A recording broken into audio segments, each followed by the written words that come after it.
பார்வதீபதே ஹர மகாதேவா.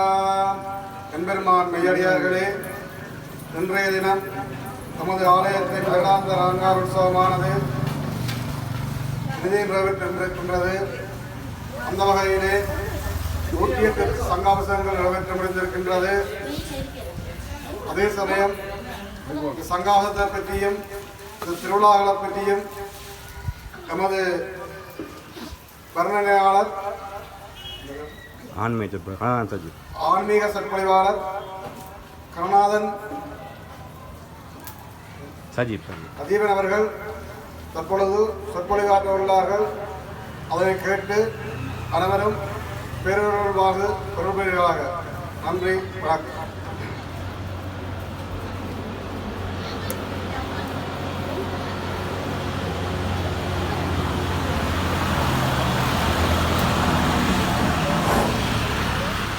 திருச்சிற்றம்பலம். வாக்குண்டாம் நல்ல மனமுண்டாம் மாமலராய் நோக்குண்டாம் மேனி முடங்காது பூக்கொண்டு துப்பா திருமேனி தும்பிக்கையான் பாதம் தப்பாமல் சார்பார் தமக்கு. எல்லாம் வெல்ல விக்கினங்கள் நீக்குகின்ற விநாயகப் பெருமானுடைய தாமரை போன்ற பொற்பாத கமலங்களை போற்றி ஏற்றிக் கொண்டு ஆய கலைகள் 64 ஏய உணர்விக்கும் என்னம்மை தூய உருப்பளிங்கு போல்வாள் என் உள்ளத்தின் உள்ளே நின்று இருப்பளிங்கு வாராதுடர் படிக நிறமும் பவள செவ்வாயும் கடிகமிழ் போந்தாமரை போட்கையும் துடியிடையும் அல்லும் பகலும் அனவரசமும் துதித்தால் போல் கல்லும் சொல்லாதோ கவி. வெள்ளை கலை உடுத்து வெள்ளை பனி பூண்டு வெள்ளை கமலத்தை வீற்றிருப்பால் வெள்ளை அரியாசனத்தில் அரசரோடம்மை சரியாசனம் வைத்த தாய். கல்வியெல்லாம் அள்ளி பொழிகின்ற கலவாணி தாயினுடைய பங்கியமான பாதங்களை போற்றி ஏற்றிக் கொண்டு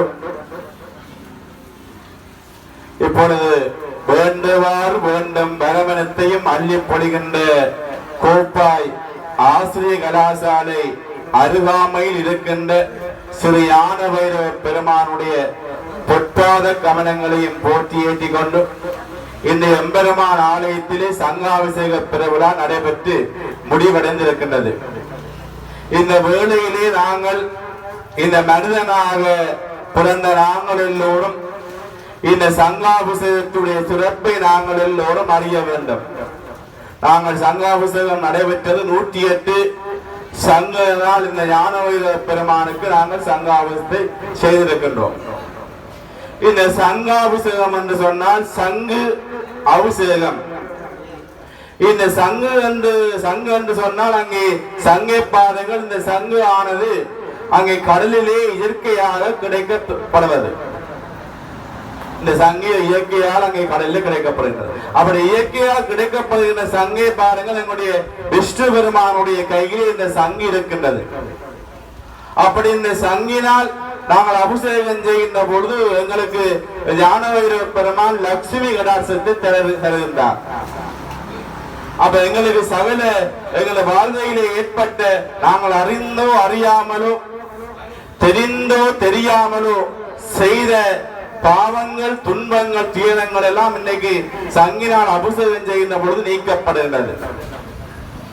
இந்த சங்கை பாருங்கள். இந்த சங்கு எங்களுடைய வாழ்க்கையிலே நாங்கள் மூன்று வரை இந்த சங்கை நாங்கள் முக்கியமாக சைவ தமிழ் அடியோர்கள் எல்லோரும் சங்கை நாங்கள் பயன்படுத்துகின்றோம் அல்லவா?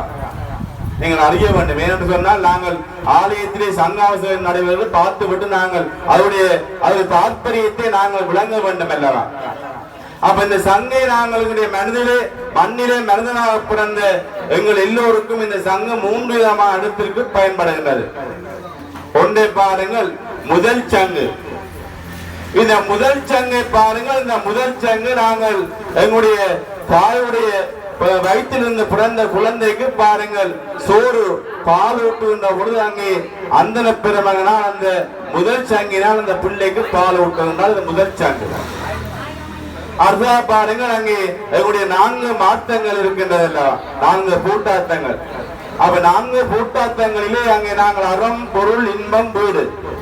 அப்ப இரண்டாவதா பாருங்கள், நாங்கள் எங்களுடைய வாழ்வில் தத்துவத்திலே நாங்கள் எல்லோரும் திருமணம் செய்கின்ற பொழுது, அங்கே கல்யாணம் பண்ணுகின்ற பொழுது பாருங்க, முதல் சங்கு இடைச்சங்கு. இடைச்சங்காக அங்கே நாங்கள் கணவன் மனைவியாக அங்கே 2 நாங்கள் கலக்கின்ற போது அந்த பெருமனால் அங்கே இடைச்சங்கினால் அங்கே அங்கே எங்களுக்கு பால் விட்டுவிட்டார். அப்ப முதல் சங்கு இடைச்சங்கு. இறுதியாக பாருங்கள் இந்த கடைச்சங்கு.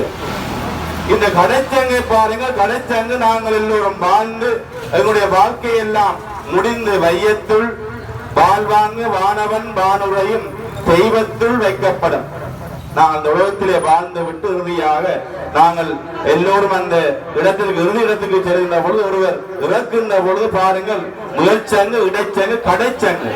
கடைச்சங்காக நாங்கள் இறுதியாக இந்த கடைச்சங்கை நாங்கள் பயன்படுத்துகின்றோம். அப்ப இப்படி பாருங்க, முதல் சங்கு இடைச்சங்கு கடைச்சங்கு.